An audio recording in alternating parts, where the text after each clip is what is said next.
Et tout le monde, voilà, on se retrouve, on est toujours à Vibo Marina et cette fois-ci on va retracer encore le parcours, notre parcours avec Saori à travers depuis la Charente-Maritime jusqu'à présentement, bah, vous voyez, depuis là, c'est-à-dire Charente-Maritime, un petit peu notre port d'attache, hein, nous on est immatriculé Île d'Oléron.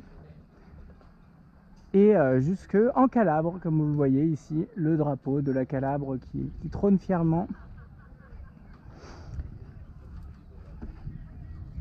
Alors j'ai fait un petit calcul, normalement on devrait en faire 4 et on sera à la moitié, plus ou moins. 4, ça nous mène à quoi? On a Basque, tac, tac, ça nous mène à la Corogne, quoi. Ouais, ou jusqu'au Portugal, on pourrait faire ça. On pourrait faire ça, on pourrait aller jusqu'au Portugal, ça fait 1, 2, 3, 4, 5. Bon, j'espère que ça sera pas trop grand. On verra. Donc on va continuer notre petite discussion. Est-ce que je changerai pas de point de vue pour vous un petit peu? Hop. Alors, du coup, une mouche m'a piqué un jour, et puis notamment sous l'influence de certaines personnes qui m'ont forcément dit il faut que tu viennes en Méditerranée, nanana, nanana. Donc forcément, au bout d'un moment, on craque et on vient en Méditerranée. On vient goûter aux joies de la Méditerranée. Et pour cela, il faut descendre. Il faut descendre déjà de Charente-Maritime au Pays Basque. C'est pas simple parce qu'il n'y a que 2 naves à faire. Et encore, pour faire ces 2 naves-là, il faut absolument s'arrêter. Pour le faire en 2 naves, il faut absolument s'arrêter à Arcachon, qui est très compliqué d'accès puisque vous êtes au pied de la dune du Pilat et il y a deux énormes bancs de sable qui fait que ça déferle dans tous les sens, etc. Donc, et qui bougent et qu'il faut connaître par rapport à la marée. Il y a très peu d'eau. Enfin bref, l'entrée du bassin d'Arcachon pour un voilier avec une quille, etc. C'est quand même un concept. Il faut quand même bien calculer, etc. Il ne faut pas venir n'importe comment, quoi. Ça, je vous recommande de bien faire vos calculs, etc. Qui plus est, il y a des décalages entre la marée à l'intérieur du bassin et forcément à la sortie du bassin. Donc c'est quand même très délicat. Nous, ça nous a valu quand même 6 heures d'aller-retour en attendant la marée, hein, parce qu'on avait juste 6 heures d'avance tout simplement sur le programme. Parce que la nave est longue, hein, quand même. Il faut partir de Port-Médoc. Port-Médoc-Arcachon, il y a bien 60 000, je pense. Si ce n'est plus. Et du coup, nous, on avait bien avancé toute la nuit, etc. Donc on avait 6 heures d'avance sur le timing. Et on a dû attendre pendant 6 heures, faire des petits tours en rond en attendant l'heure parfaite pour pouvoir rentrer, parce que vous pouvez pas vous dire tant pis, on rentre, quoi. On est fatigué, on a envie de rentrer, on force le truc. Impossible. De toute façon, vous imaginez bien que quand tout le bassin se vide et se remplit, tout ça entre des bancs de sable mouvants, vous imaginez bien que c'est pas le moment de plaisanter. Voilà, et puis après, une fois que vous repartez du bassin d'Arcachon, si vous le faites pas en une trace, hein, le plus simple en vrai, ça serait de faire Port-Médoc. Le plus simple, si vous voulez pas vous prendre la tête, mais par contre il faut naviguer, c'est-à-dire qu'il y a forcément des écarts obligatoires. C'est, je dirais, Port-Médoc ou Royan, hein, c'est pareil, c'est en face, jusqu'à Hendaye, quoi. Au moins vous savez que qu'importe les conditions, vous arrivez, c'est facile, c'est tranquille, le port est facile d'accès, etc. Parce que le plus court, comme je vous dis, c'est Port-Médoc, Arcachon, Cap-Breton. Mais la nave Arcachon-Cap-Breton, c'est quelque chose, hein, parce que pour sortir d'Arcachon, vous avez une heure très définie. Et Cap-Breton, il faut qu'il y ait 0 de houle quand vous arrivez là-bas, parce que c'est juste à côté de Osgore, c'est là où ils font du surf, etc. Et Biarritz et compagnie. Donc c'est vraiment, ça déferle dans le chenal. Le chenal de Cap-Breton est horrible. Et après, Saint-Jean-de-Luz, c'est une baie, donc il n'y a pas de port, ou très inaccessible, enfin compliqué. Mais vous pouvez toujours mouiller dans la baie, ou vous accrocher à une bouée, je crois qu'il y a des bouées. Et puis le mieux, c'est de pousser encore un tout petit peu, et vous arrivez à Hendaye, voilà, et vous arrivez Pays Basque, qui pour eux, il n'y a pas de frontière, hein, France-Espagne. Hein. Pour eux, il y a un pays, c'est le Pays Basque. Hein. D'ailleurs, ils parlent tous basque, etc. C'est vraiment très, très intéressant, très dépaysant. Voilà, et après vous arrivez, donc Pays Basque, comme je vous dis, il n'y a pas vraiment de frontières, que vous soyez à Hendaye ou que vous soyez à Saint-Sébastien ou que vous soyez à peine plus loin. C'est vraiment sensiblement la même chose. Saint-Sébastien, c'est très très beau, je vous invite. Le petit port là, je me rappellerai toujours, hein. Petit port au pied de la ville, avec vous avez le balcon au linge juste au-dessus, limite, des bateaux. Il y a très peu de place. Et en plus, c'était self-service. Alors ça, c'est la seule fois de ma vie que j'ai vu ça d'ailleurs. Vous arriviez, vous mettiez sur le ponton, vous mettez sur le ponton tout seul, etc. Vous accostez tranquillement et tout. Et pour sortir, bah, vous ne pouvez pas sortir, la porte elle est fermée. Et pour ouvrir cette fameuse porte, tout est barricadé, etc. pour que personne rentre et que personne sorte sans le pass, quoi. Et pour pouvoir sortir, eh ben, il faut check-in, il faut rentrer manuellement sur l'écran votre numéro d'IMAT, le numéro, l'acte de francisation, l'assurance, etc. Votre nom, le nom de tout le monde, etc. Une fois que vous avez fait tout ça, il vous donne votre petit ticket, il vous ouvre la porte, et là, vous avez libre à vous, vous pouvez vous balader, revenir, repartir. Les toilettes sont accessibles à l'extérieur et tout. Donc ça, c'était vraiment incroyable. Et en plus de ça, c'est mignon, c'est vraiment le port de Saint-Sébastien, c'est vraiment sous-coté par rapport à quel point c'est beau, tout est accessible à deux pas. Les toilettes, c'était du 8 étoiles pour le coup, j'avais jamais vu des toilettes comme ça, à part... Il y a Falmouth et Saint-Sébastien et peut-être La Rapita, c'est vraiment les toilettes 6 étoiles, 7 étoiles. Et ça fait du bien aussi des fois de croiser ça. Et c'était même pas cher en plus. Donc voilà. Après, vous arrivez en Cantabria, je crois, Cantabrie. Regardez, en plus, il est mignon. Hein, Attendez, c'est la Murcie ou c'est la Cantabrie, ça, que je me trompe pas? Ah non, parce que je me rappelais qu'il y avait une couronne. Donc sur les deux, il y a la couronne. Ok. Donc ça, c'est bien Cantabrie. Et c'est vraiment très agréable. Nous, on s'était arrêté notamment à Moutricou, qui était très mignon. Il y avait la fête du village, etc. C'était pareil, énormément de bons souvenirs. Moutricou, avec petit port tout mignon, pareil, le petit village qui montait, etc. Et tout en haut, il y avait la fête nationale, fête du village, pardon. Parce que pareil, si vous faites la côte nord, là on parle de la côte nord de l'Espagne, qui est une côte qui est vraiment incroyable. Je vous invite à y aller pendant les fêtes, quoi. Parce qu'il y a des fêtes à ce moment, notamment, je crois que c'est début de l'été, quoi, tout début de l'été. Il y a des fêtes et tous les villages il y a des fêtes jusqu'à tard, il y a tout le village qui se rassemble, les gens sont déguisés, il y a des petites boutiques de toutes sortes, etc. Des trucs un peu traditionnels et tout. C'était vraiment très très intéressant, quoi. Et puis après, vous arrivez avec le plus beau pavillon. Hein, ça, c'est quand même un des plus beaux pavillons, je pense, que j'ai jamais vu. Enfin, je trouve, hein, il y a côté croix forcément, mais je trouve qu'il est vraiment stylé. Je me rappelle, il était dessiné à Cudillero. Donc là, il faut en parler à pas beaucoup de monde, cet endroit. Hein. C'est l'endroit où les gens sont les plus gentils sur Terre. Ça s'appelle l'Asturie. C'est un tout petit coin, une toute petite région paumée entre la Galice et la Cantabrie, du coup. Et c'est vraiment un endroit, là, Cudillero, c'est le plus bel endroit de l'Espagne que j'ai vu. Les gens étaient d'un accueil vraiment incroyable, d'une chaleur humaine incroyable. Le paysage était somptueux. Donc je vous invite à... Et on m'avait dit, tu vas voir là-bas, les gens sont adorables et tout, c'est incroyable.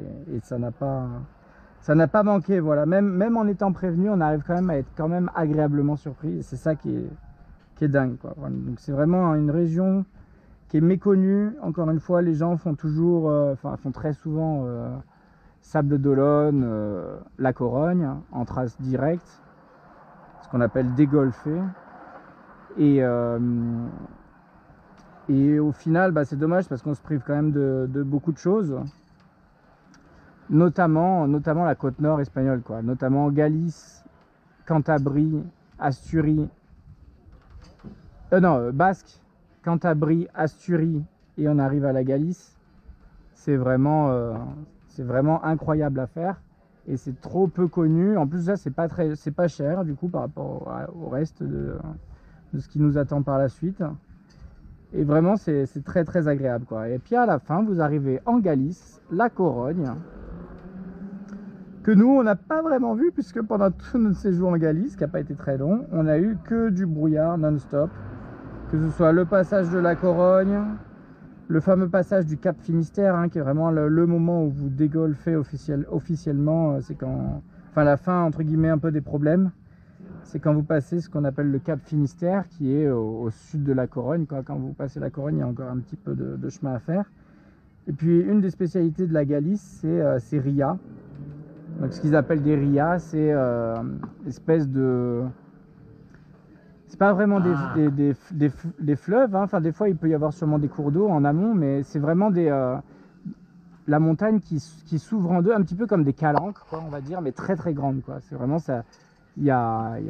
Faut le voir sur Google Maps pour comprendre, mais en gros vous avez dans la montagne, vous avez comme ça l'eau qui se renfonce à l'intérieur pendant très longtemps, pendant plusieurs milles, des dizaines de milles, etc. Donc et c'est que de l'océan, quoi. Donc c'est vraiment agréable, on peut naviguer au milieu de tout ça, c'est très joli.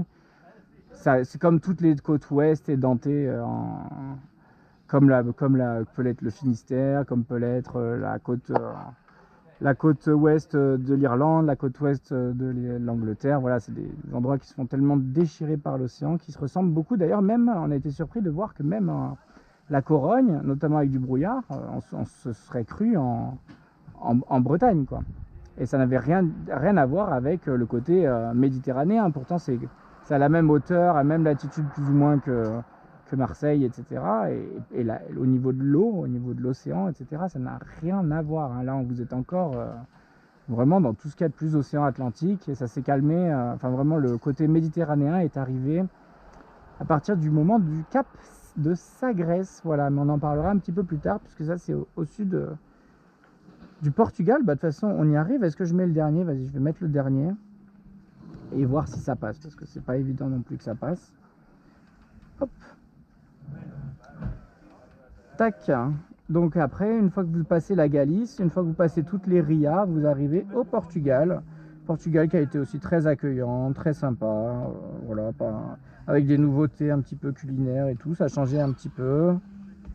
Niveau architectural, c'est un petit peu moins, un petit peu moins raffiné, on va dire. Enfin, j'ai pas envie de dire ça parce que c'est quand même vachement,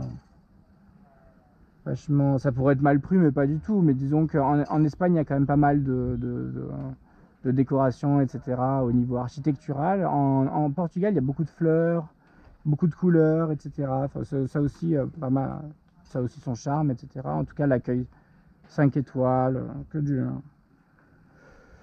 des bonnes choses à dire. Notamment les plus beaux endroits que j'ai pu parcourir, c'était...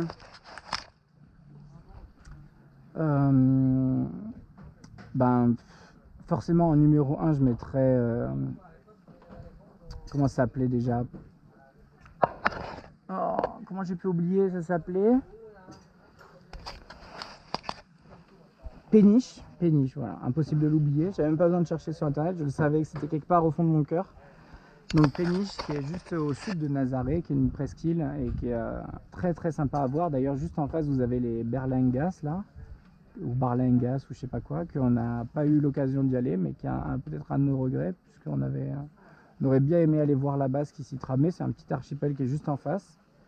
Donc je vous invite, hein, si vous allez à Lisbonne notamment, parce que c'est le plus facile d'accès avec les moyens de transport, je vous invite à vous déplacer jusqu'à Péniche pour découvrir un petit peu, faire le tour. Ça peut être sympa, un peu difficile d'accès.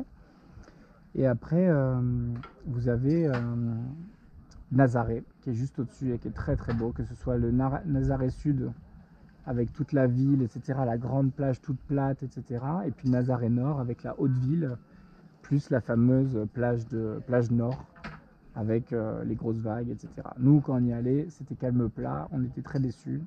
Donc ne soyez pas non plus, ne croyez pas que c'est forcément gagné, puisque des fois vous pouvez avoir malheureusement aucune vague, hein. Donc c'est vraiment que pendant des conditions très particulières qu'il y a les compétitions de surf, notamment en basse saison, quoi. Et en haute saison dans la pétole, vous ne verrez pas de vagues, malheureusement. On a carrément On est passé exactement là où il y a les vagues de 30 mètres d'habitude. Voilà, bon bah écoutez, on va commencer à hisser ça, on va voir ça. Par contre, dommage parce que celui-là il est fin. J'aurais pas aimé le mettre tout en haut, j'aurais préféré mettre celui-là. Donc on va peut-être commencer en... Tant pis, je vais pas le mettre celui-là. Il est un peu plus fin, je vais pas prendre de risque parce qu'évidemment si ça se décroche là-haut, là c'est la fin du monde. Enfin faut monter au mât quoi, c'est chiant. Hop, voilà, donc écoutez, je pense que on arrive au sud du Portugal, comme je vous ai dit. Après on arrive à Sagres, hein, quand on passe le cap de Sagres, je sais plus si c'est en Andalousie ou au Portugal. Et en tout cas, une fois au cap de Sagres, vous avez la mer qui se calme, qui devient beaucoup plus turquoise, enfin bleue en tout cas, etc., qui ressemble beaucoup plus à la mer Méditerranée. En tout cas, c'est les conditions qu'on a eues, évidemment. Les embouchures de Gibraltar, ça peut être aussi très chaotique, etc. Mais nous, vraiment, ça a été tout quoi. Avant de passer le cap, on était en ciré, avec du crachin, etc. dégueulasse, enfin l'Atlantique, quoi. Tout ce qui est de plus atlantique, alors que pourtant on était quand même très bas en latitude. Et après le cap, on a eu très chaud et on s'est mis torse nu, etc. avec les brassières évidemment, mais on a dû faire tomber tous les vêtements d'un coup, quoi. On est passé de tout à rien, quoi. Voilà, bon, on continue, on va hisser déjà la première partie, on va voir si ça arrive, si c'est pas trop grand déjà, c'est un peu ma seule préoccupation.